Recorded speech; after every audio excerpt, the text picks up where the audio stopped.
মা মা অল্প পায়েস দাও তো। তোরে কেন দিমু আমি?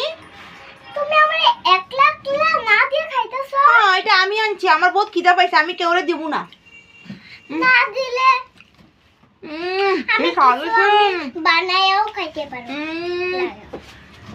তোরে কেন দিমু আমি খাইতে? খালি হেরে দিমু, খালি আমার খিদা পাইছে আমি খাইতেছি। ল ল খা খা খা খা নে। মেয়েদের কিছু খাইতে পারি না বা মা আমারে যত মা আমারে যত খালি খাইলে দেখা মারতে